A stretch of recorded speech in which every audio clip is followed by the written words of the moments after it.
Hi friends, welcome to மண் வாசம் channel. இன்றைக்கி நம்ம சேனலில் பார்க்க போகிற ரெசிபி ஒரு ஸ்வீட் ரெசிபி தாங்க. அதுவும் ஒரு டிஃப்ரெண்ட்டான முறையில் பாயசம் செய்ய போகிறோம். மாம்பழத்தை வச்சு அது எப்படி செய்யலாம் பார்க்கலாங்க. ஒரு மாம்பழம் எடுத்துருக்குறேங்க. இதில் இருக்க தோல்லாம் எடுத்துகிட்டு உள்ளே இருக்கிற பழத்தை மட்டும் எடுத்துக்கலாம். இப்போ மாம்பழம் பார்த்திங்கன்னா இது ஒரு 1/4 கிலோ அளவு வருங்க.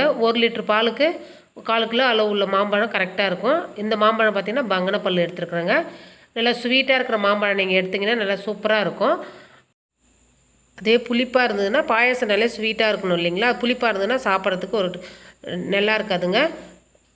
அவ்வளோதாங்க, இந்த மாம்பழம் அப்படியே இருக்கட்டும். இப்போ கேஸ் ஆன் பண்ணிவிட்டு ஒரு பாத்திரத்தில் தண்ணி வச்சுக்கலாங்க. தண்ணியுடைய அளவு எதுவும் தேவை கிடையாது. இப்போ 100 கிராம் ஜவ்வரிசி சேர்த்துக்கிறேங்க. ஜவ்வரிசி அரை பாகம் வெந்ததுக்கப்புறமா நான் ஒரு 50 கிராம் சேமியா வறுத்து வச்சுருக்கேங்க. அதையும் சேர்த்துக்கலாம். இதில் வெறும் வானலில் தாங்க வறுக்கணும், நெய்யெலாம் போட்டு வறுக்க தேவையில்லை. இது ரெண்டும் நல்லா வேகட்டுங்க. இப்போ இந்த அளவுக்கு வெந்தது இதை எடுத்து வச்சிடலாங்க.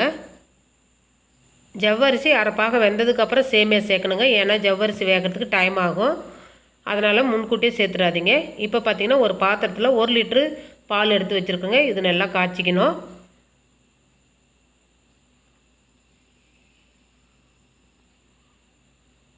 பால் லைட்டாக பொங்கி வந்தால் போதுங்க, ரொம்ப சுண்டெல்லாம் காச தேவையில்லை. இப்போ ஒரு கரண்டி வச்சு கிளறிக்கலாங்க.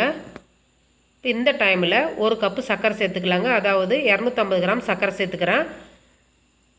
இதுவே போதுமான அளவு. நீங்கள் தேவைன்னா உங்களுக்கு இனிப்புக்கு தகுந்த மாதிரி சர்க்கரை சேர்த்துக்குங்க. சர்க்கரை சேர்த்து ஒரு 5 நிமிஷம் கொதிச்சா போதுங்க. ஒரு 3 ஏலக்காவை பொடி பண்ணி சேர்த்துக்கிறேன். அவ்வளோதாங்க. இப்போ நம்ம வேக வச்சுருக்கிற ஜவ்வரிசியும் சேமியாவும் இதில் சேர்த்துக்கலாங்க.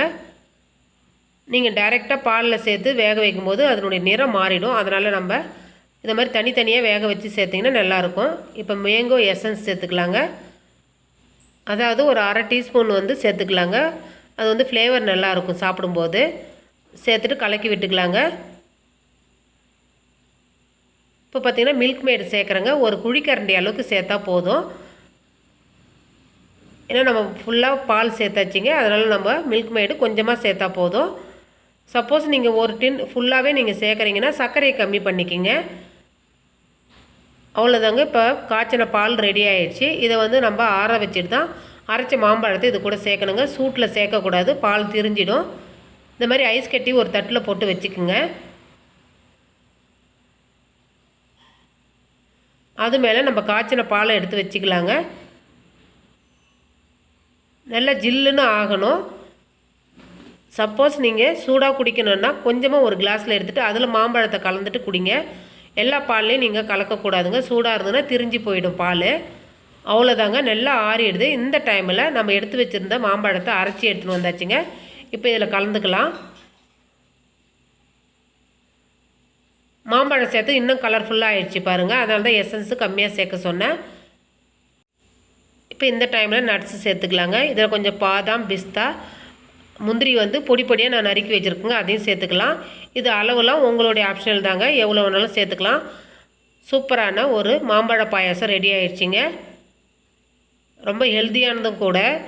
இப்போ வீட்டில் விசேஷம்னா நம்ம வீட்டிலே ரெடி பண்ணிக்கலாங்க. கல்யாணத்தில் எப்படி மாம்பழ பாயாசம் செய்வோமோ அதே மாதிரி நம்ம வீட்டில் ரெடி பண்ணி குழந்தைங்களுக்கு, வீட்டில் இருக்கிறவங்களுக்கு எல்லாருக்கும் கொடுக்கலாங்க. இந்த ரெசிபி பிடிச்சிருந்ததுன்னா மண் வாசம் சேனலை லைக் பண்ணுங்கள், ஷேர் பண்ணுங்கள், கமெண்ட் பண்ணுங்கள், சப்ஸ்கிரைப் பண்ணுங்கள். பக்கத்தில் இருக்கிற பெல் ஐக்கானை கிளிக் பண்ணுங்கள். தேங்க்யூ.